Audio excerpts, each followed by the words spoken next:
नमस्कार फ्रेंड्स यदि आप बिहार शिक्षक भर्ती या बिहार पुलिस की तैयारी कर रहे हो तो फ्रेंड्स ये वीडियो आपके लिए बहुत ही महत्वपूर्ण होने वाला है। क्योंकि इस वीडियो के माध्यम से मैं आप लोगों को स्पेशल बिहार के बहुत ही सिलेक्टेड क्वेश्चन कराने जा रहा हूँ। फ्रेंड्स, अगर पेपर में इनसे क्वेश्चन नहीं फंसता है तो पेपर के बाद में आप मेरा चैनल अनसब्सक्राइब कर सकते हो। चलिए क्वेश्चन नंबर 1 से शुरू करते हैं। मेरा क्वेश्चन नंबर 1 दिया है कि बिहार का तंबाकू उत्पादन में भारत में कौन सा स्थान है? कौन सा स्थान है? 6वां स्थान है। और अगला क्वेश्चन है कि जूट के उत्पादन में बिहार का भारत में कौन सा स्थान है? जूट के उत्पादन में दूसरा स्थान है। और अगला क्वेश्चन है कि जूट की भांति रेशे को फसल में बिहार में पैदा होती है, वह कौन सी है? कौन सी फ्रेंड्स? मेस्टा है। और अगला क्वेश्चन है कि बिहार में नहरों द्वारा किस भाग में सिंचाई अधिक होती है? किस भाग में? गंगा के उत्तरी मैदान में। और अगला क्वेश्चन है कि हिंदुस्तान फर्टिलाइजर लिमिटेड के अधीन नगरों में से कहाँ उद्योग स्थापित किया गया है? कहाँ उद्योग स्थापित किया गया? बरौनी में स्थापित किया गया है। अगला क्वेश्चन है कि बिहार में 250 से अधिक बीड़ी बनाने के कारखाने हैं, परंतु सिगरेट का विशाल कारखाना एक ही स्थान पर है, वह कौन सा फ्रेंड्स? शाहपुर में है। और अगला क्वेश्चन है कि बिहार का एकमात्र तेल शोधक कारखाना किस स्थान पर है? किस स्थान पर है? बरौनी में है। और अगला क्वेश्चन है कि बिहार के किस नगर में बिहार स्टेट स्कूटर्स लिमिटेड की स्थापना की गई? किसमें की गई? फतुहा में की गई है। अगला क्वेश्चन है कि 17वीं शताब्दी में बिहार में सोने की खानें कहाँ स्थित थी? कहाँ स्थित थी? पटना में स्थित थी। और अगला क्वेश्चन है कि बिहार में रेल परिवहन का शुभारंभ कब से माना जाता है? कब से माना जाता है? 1860 से 1862 के बीच माना जाता है। और अगला क्वेश्चन है कि बिहार राज्य की प्रथम रेलवे का नाम क्या था? क्या नाम था? ईस्ट इंडिया रेलवे था। अगला क्वेश्चन है कि बिहार में प्रथम रेल लाइन का निर्माण किस स्थान के मध्य हुआ था? किस स्थान के मध्य हुआ था? किंडल व आसनसोल के मध्य हुआ था। अगला क्वेश्चन है कि बिहार में कई रेलवे द्वारा रेल परिवहन संपन्न होता है? केवल एक को छोड़कर वह कौन सा है? मध्य पूर्व रेलवे, इसको छोड़कर बाद बाकी अन्य से परिवहन होता है। अगला क्वेश्चन है कि बिहार में गुजरने वाले राष्ट्रीय मार्ग नंबर 2 ग्रांड ट्रंक रोड का निर्माण किसने करवाया था? किसने कराया था? शेरशाह सूरी ने करवाया था। अगला क्वेश्चन है कि पटना विश्वविद्यालय की स्थापना कब हुई थी? कब हुई थी? 1917 में। मोस्ट आईएमपी क्वेश्चन है। अगला क्वेश्चन है कि बिहार का मिथिलांचल वर्तमान में किस शैली के कारण विश्व प्रसिद्ध है? किसके कारण? मधुबनी शैली के कारण विश्व प्रसिद्ध है। अगला क्वेश्चन है कि बिहार राजभाषा विभाग द्वारा प्रदत्त चाणक्य पुरस्कार विधा के लिए दिया जाता है? किसके लिए? राजनीति शास्त्र के लिए दिया जाता है। अगला क्वेश्चन है कि बिहार में सिखों का पवित्र तीर्थ स्थल कौन सा है? कौन सा फ्रेंड्स? पटना है। अगला क्वेश्चन है कि बिहार में मुख्यतः कौन सी 3 फसलें उगाई जाती हैं? कौन सी? रबी, खरीफ और जायद की। अगला क्वेश्चन है कि बिहार के संपूर्ण भौगोलिक क्षेत्र में कितने % भाग पर वनाच्छादित है? कितने? 7.1% भाग पर वनाच्छादित है। फ्रेंड्स, मेरे द्वारा कराए जा रहे क्वेश्चन आपको अच्छे लगे तो प्लीज़ मेरा चैनल जरूर सब्सक्राइब कर दें। वीडियो अच्छा लगे तो लाइक भी करें। चलिए क्वेश्चन नंबर अगला देखते हैं कि बिहार का क्षेत्रफल भारत के क्षेत्रफल का कुल कितना है? कितना फ्रेंड्स? 5.8% है। अगला क्वेश्चन है कि बिहार के अन्य फसलों में से किस फसल का उत्पादन सबसे अधिक होता है? किस फसल का उत्पादन अधिक होता है? आलू का। अगला क्वेश्चन है कि बिहार राज्य के वनस्पति प्रदेश में से शामिल नहीं? कौन सी? सदाबहार वन जो है बिहार प्रदेश में नहीं है। और अगला क्वेश्चन है कि बिहार राज्य में सिंचाई का सर्वाधिक प्रयोग किया जाने वाला साधन कौन सा है? कौन सा? नलकूप है। अगला क्वेश्चन है हमारा कि बिहार की कुल सिंचित भूमि का कितना % भाग नहरों द्वारा सींचा जाता है? कितना? 30% भाग नहरों द्वारा सींचा जाता है। अगला क्वेश्चन है कि बिहार में कुल सिंचित भूमि का कितना % भाग नलकूपों द्वारा सींचा जाता है? 65% भाग नलकूपों द्वारा सींचा जाता है। और अगला क्वेश्चन है कि बिहार में कोसी परियोजना के निर्माण कब हुआ था? कब हुआ था? 1954 में हुआ था। अगला क्वेश्चन है कि मंडक परियोजना किन 2 राज्यों की परियोजना है? किसकी है? गंडक परियोजना फ्रेंड्स, बिहार और उत्तर प्रदेश की। मंडक नहीं, गंडक है। अगला क्वेश्चन है कि बिहार किस गौरवमयी साम्राज्य का स्थान रहा है? किसका? मगध का गौरवमयी साम्राज्य रहा है। और अगला क्वेश्चन है किस आक्रमणकारी ने बिहार पर किए गए आक्रमण के दौरान नालंदा के प्रसिद्ध विश्वविद्यालय को नष्ट किया था? किसने? कमीने बख्तियार खिलजी ने। और अगला क्वेश्चन है कि बिहार में सबसे पहला स्थापित विश्वविद्यालय का नाम क्या है? क्या नाम है? पटना विश्वविद्यालय सबसे पुराना विश्वविद्यालय है। अगला क्वेश्चन है बिहार का सबसे पुराना चिकित्सा महाविद्यालय कौन सा है? कौन सा? Patna medical college, Patna. और अगला क्वेश्चन है कि बिहार में सर्वप्रथम किस स्थान पर कृषि विश्वविद्यालय स्थापित किया गया? किस जिले में? समस्तीपुर जिले में स्थापित किया गया। और अगला क्वेश्चन है कि बिहार का प्रथम हिंदी समाचार पत्र बिहार बंधु था? कौन सा? बिहार बंधु था। इसका प्रकाशन 1874 में किया गया था। अगला क्वेश्चन है कि बिहार में प्रकाशित हिंदी मासिक बालक किस नगर से प्रकाशित होता है? किस नगर से प्रकाशित होता है? पटना से प्रकाशित होता है। अगला क्वेश्चन है कि गुरु प्रसाद सेन द्वारा बिहार के अंग्रेजी समाचार पत्र दी बिहार हेराल्ड का प्रकाशन कब प्रारंभ हुआ? कब प्रकाशन हुआ? ये 1875 में प्रकाशन हुआ था।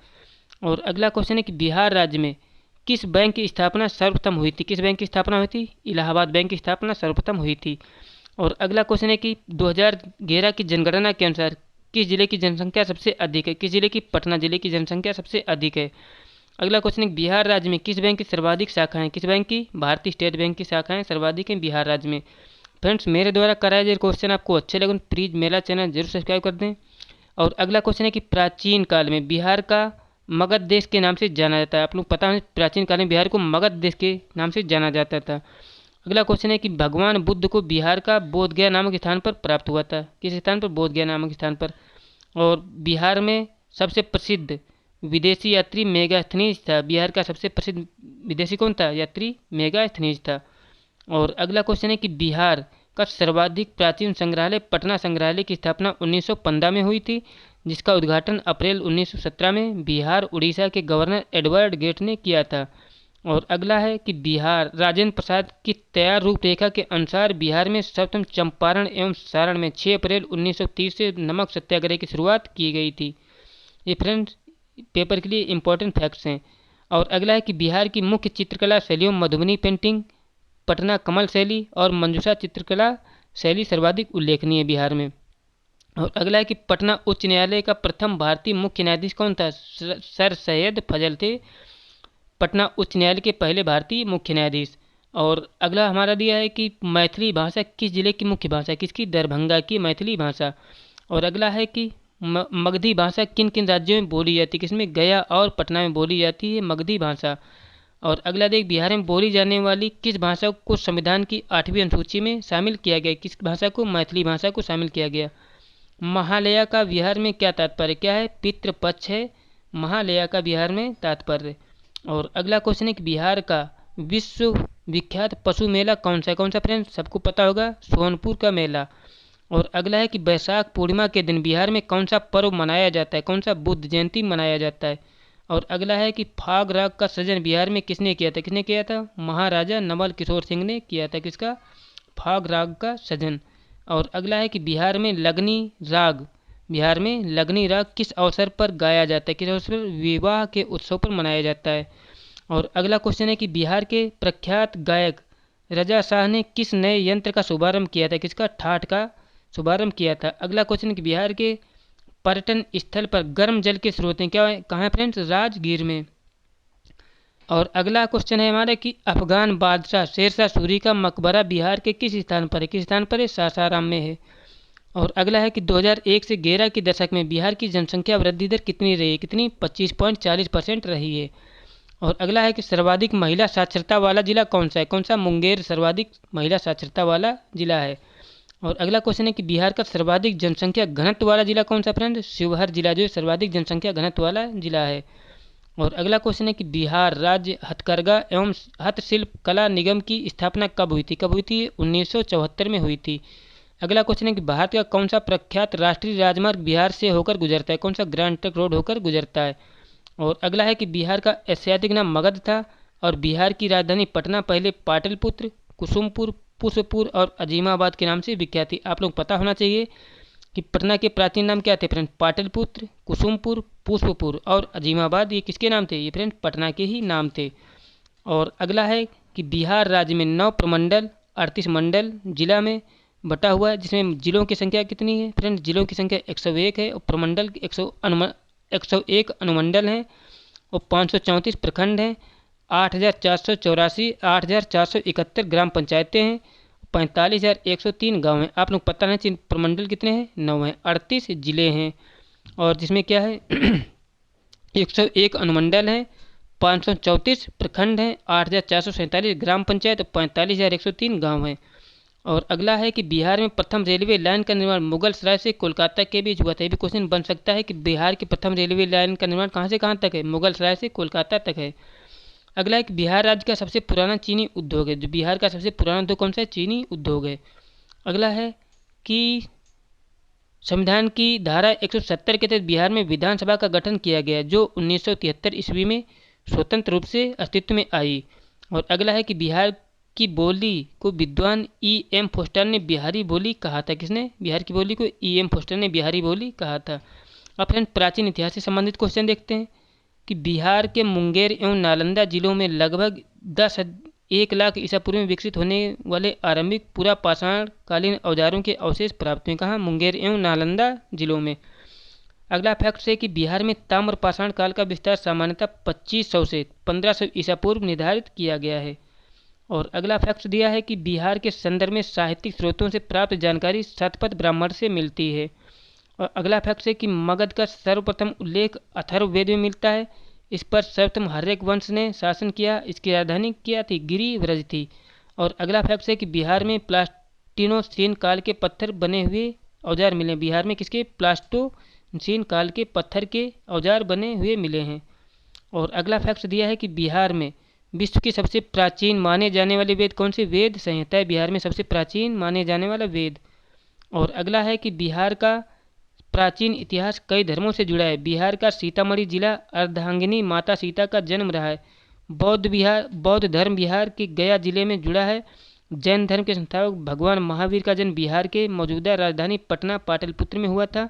सिख धर्म के आखिरी गुरु गोविंद सिंह का जन्म भी पटना में ही हुआ था, पटना साहिब में ही हुआ था। अब बिहार का इतिहास देख लेते हैं फ्रेंड्स।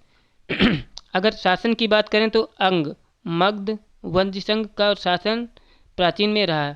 सम्राट अशोक का शासन करने की शैली विश्व प्रसिद्ध हुआ था। और अलेक्जेंडर सिकंदर ने अध्ययन करने के लिए अपने दूत मेगास्थनीज को कहाँ भेजा था? पटना भेजा था।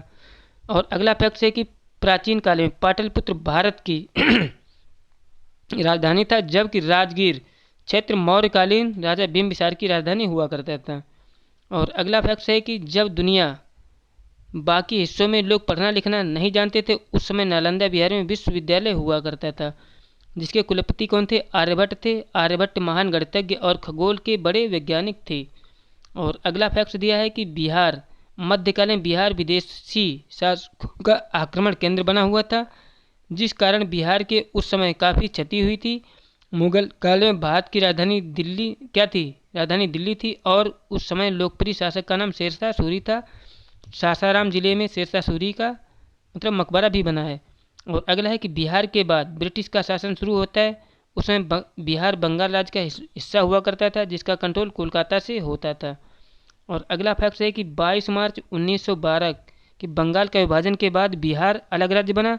1917 में बिहार से उड़ीसा का अलग राज्य बना। और आज़ादी के बाद 1956 में पुरुलिया जिला बिहार से हटकर पश्चिम बंगाल में जोड़ दिया गया। 15 नवंबर 2000 को बिहार से झारखंड अलग हुआ। ये फैक्ट सभी बहुत इंपॉर्टेंट है, आप लोग इनको वीडियो पॉज करके लिख भी सकते हो। और अगला फैक्ट दिया है कि भगवान बुद्ध को ज्ञान प्राप्ति बोध गया में हुई थी। और प्रसिद्ध विष्णु मंदिर बोध गया में ही स्थित है। सासाराम शेरशाह के मकबरे के लिए प्रसिद्ध है। विक्रमशिला विश्वविद्यालय के अवशेष भागलपुर के पास हैं। और अगला फैक्ट दिया है कि अशोक के शासनकाल में तृतीय बौद्ध संगीति कहाँ हुई थी? पटना में ही हुई थी। और अगला फैक्ट दिए सूफी संप्रदाय फिरदौसी बिहार का सर्वाधिक लोकप्रिय रहा है। और अगला फैक्ट दिया है कि बिहार में तुर्क सत्ता की स्थापना 1198 में हुई थी। अगला फैक्ट है कि बिहार के कर्नाट शासकों की राजधानी कौन सी रही? सिमरावगढ़ थी। और अगला है कि कर्नाट वंश के अंतिम शासक हरि सिंह थे। और अगला फैक्ट दिया है कि शेरशाह द्वारा अफगान शासक की पुनः स्थापना कन्नौज युद्ध 1540 के बाद हुई। अगला फैक्ट है गुरु गोविंद सिंह का जन्म 1666 में हुआ था। और अगला फैक्ट है कि संत सरफुद्दीन यहना मनेरी का मकबरा पटना में बना है। और अगला फैक्ट है कि पाटलिपुत्र की स्थापना उज्जैन ने की थी, जिसको हम पटना कहते हैं। और अगला फैक्ट है कि द्वितीय बौद्ध संगीति का आयोजन कालाशोक के शासनकाल में हुआ था। द्वितीय बौद्ध संगीति का आयोजन कालाशोक के समय में हुआ था। और अगला फैक्ट ने मौर्य काल में सर्वाधिक प्रसिद्ध शिक्षा का केंद्र क्या था? तक्षशिला था। और अगला फैक्ट है कि अशोक के शिलालेख में प्रयुक्त भाषा क्या थी? प्राकृत थी। और अगला फैक्ट है कि मेगास्थनीज के पुस्तक इंडिका में राजधानी पाटलिपुत्र के नगर प्रशासन एवं सैन्य प्रशासन की जानकारी मिलती है। और अगला फैक्ट है कि बिंदुसार आजीवक संप्रदाय का अनुयायी था। और अगला फैक्ट है कि अशोक के अभिलेखों को सर्वप्रथम जेम्स प्रिंसप ने सफलतापूर्वक पढ़ा था। और अगला फैक्ट है कि पुष्यमित्र शुंग ने शुंग वंश की स्थापना की थी। आप लोग सभी वीडियो देखिएगा और मेरे द्वारा कराए जा रहे क्वेश्चन आपको अच्छे लग रहे हैं तो प्लीज़ मेरा चैनल जरूर सब्सक्राइब कर दें।